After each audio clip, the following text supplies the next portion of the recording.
तो आज बात करते हैं भारत के एक ऐसे महाप्रोजेक्ट की जिसे आने वाले कल के खतरों से देश को बचाने के लिए तैयार किया जा रहा है। इसका नाम है प्रोजेक्ट सुदर्शन चक्र। ये एक ऐसा एयर डिफेंस सिस्टम है जो भारत की सुरक्षा की पूरी परिभाषा ही बदल कर रख देने वाला है। देखिए, ये सवाल आज दुनिया के हर बड़े देश के सामने खड़ा है। जब जंग लड़ने के तरीके ही बदल रहे हों तो जाहिर है सुरक्षा का तरीका भी बदलना पड़ेगा। और प्रोजेक्ट सुदर्शन चक्र इसी बड़े सवाल का जवाब देने की एक बहुत बड़ी और साहसिक कोशिश है। तो आखिर इस महा प्रोजेक्ट की जरूरत पड़ी ही क्यों? इसका जवाब है युद्ध का बदलता हुआ चेहरा। आज हम उन खतरों से घिरे हुए हैं जिनकी कुछ साल पहले तक हम कल्पना भी नहीं कर सकते थे। सोचिए, आज की लड़ाई में हाइपरसोनिक मिसाइलें हैं जो आवाज से कई गुना तेज, पलक झपकते ही कहीं भी पहुंच सकती हैं। और दूसरी तरफ हैं ड्रोन के झुंड जो एक साथ सैकड़ों की तादाद में हमला करके किसी भी डिफेंस सिस्टम को कंफ्यूज कर सकते हैं। हमारे जो पुराने पारंपरिक रक्षा सिस्टम हैं वो इन नई चुनौतियों के लिए बने ही नहीं हैं। और जब हम भारत के पड़ोस पर नजर डालते हैं तो ये खतरे और भी ज्यादा गंभीर दिखाई देते हैं।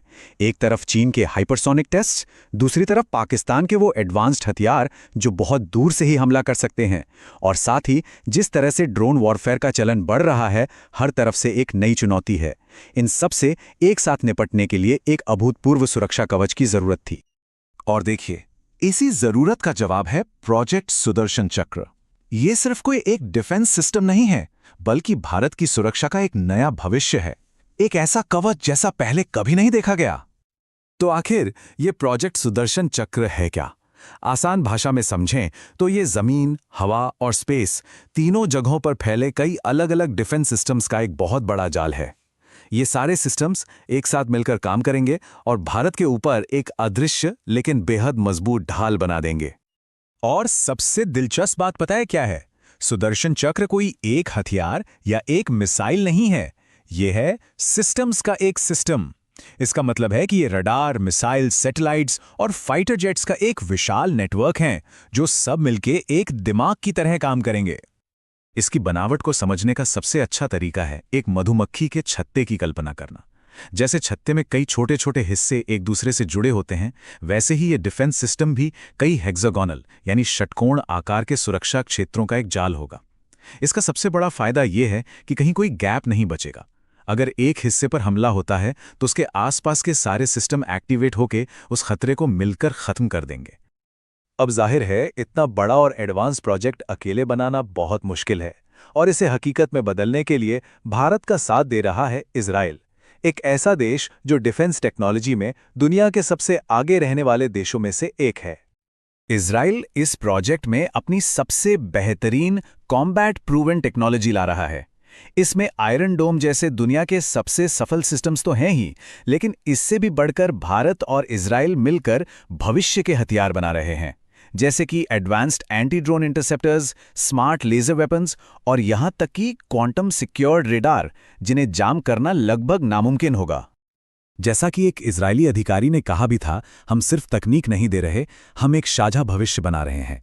ये बात साफ करती है कि यह सिर्फ एक हथियारों की डील नहीं है, बल्कि दो देशों के बीच एक बहुत गहरा रणनीतिक रिश्ता है। तो चलिए अब जरा और गहराई में उतरते हैं और उन तकनीकों पर नजर डालते हैं जो इस अभूतपूर्व रक्षा कवच को इसकी असली ताकत देंगी। इस पूरे प्रोजेक्ट को 2 फेज में पूरा करने का प्लान है। पहला फेज 2027 तक पूरा होगा, जिसमें ड्रोन, रॉकेट और क्रूज मिसाइल जैसे शॉर्ट और मीडियम रेंज के खतरों से निपटने की क्षमता हासिल की जाएगी। और दूसरे फेज में, जो 2030 के दशक की शुरुआत में ऑपरेशनल होगा, हाइपरसोनिक मिसाइलों जैसे सबसे बड़े और सबसे खतरनाक खतरों को भी बेअसर करने की ताकत हमारे पास होगी। इसमें जो टेक्नोलॉजी इस्तेमाल हो रही है वो सुनने में किसी साइंस फिक्शन फिल्म जैसी लगती है।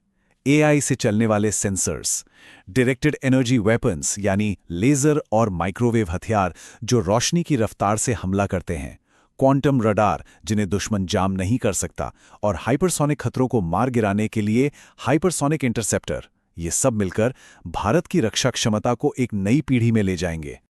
तो ठीक है, टेक्नोलॉजी तो कमाल की है, लेकिन सवाल यह है कि इसका भारत की सुरक्षा पर और इस पूरे रीजन की पॉलिटिक्स पर असर क्या पड़ेगा। आइए इसे समझते हैं। इस प्रोजेक्ट का स्केल कितना बड़ा है ये समझने के लिए सिर्फ एक आंकड़ा ही काफी है। 20 से ज्यादा, जी हां, 20 से भी ज्यादा बड़े शहरों और देश के सबसे जरूरी ठिकानों को इस अभेद्य कवच के नीचे लाया जाएगा। इस कवरेज में दिल्ली, मुंबई, बेंगलुरु और कोलकाता जैसे महानगर तो शामिल होंगे ही, साथ ही सिलीगुड़ी कॉरिडोर, अंडमान और निकोबार कमांड और एलएसी एलओसी पर बने हमारे फॉरवर्ड बेस जैसे वो रणनीतिक ठिकाने भी होंगे जो देश की सुरक्षा के लिए सबसे ज्यादा अहम हैं। लेकिन शायद सबसे बड़ी बात, सबसे बड़ा बदलाव जो ये सिस्टम लाएगा, वो सिर्फ हमलों को रोकना नहीं है, ये भारत की रक्षा नीति को रिएक्टिव से प्रोएक्टिव बना देगा।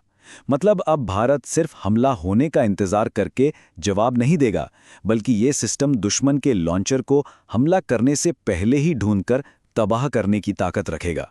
ये एक ढाल से बढ़कर एक तलवार भी होगी। और इस कहानी का एक और दिलचस्प पहलू है इसका एक्सपोर्ट पोटेंशियल। ऐसी रिपोर्ट्स हैं कि भविष्य में भारत और इजराइल मिलकर इस टेक्नोलॉजी को दूसरे मित्र देशों, खासकर दक्षिण पूर्व एशिया में एक्सपोर्ट भी कर सकते हैं। ये इसे सिर्फ एक हथियार नहीं बल्कि एक स्ट्रेटेजिक टूल भी बना देगा। तो आखिर में यह हमें एक बड़े सवाल पर लाकर छोड़ देता है, क्या प्रोजेक्ट सुदर्शन चक्र जैसी प्रोएक्टिव डिफेंस प्रणालियां ही जंग का भविष्य हैं? ये सिर्फ एक कवच नहीं है, ये एक नई सोच का प्रतीक है। ये हमें इस बात पर सोचने को मजबूर करता है कि आने वाले कल में किसी देश की सुरक्षा का असली मतलब क्या होगा।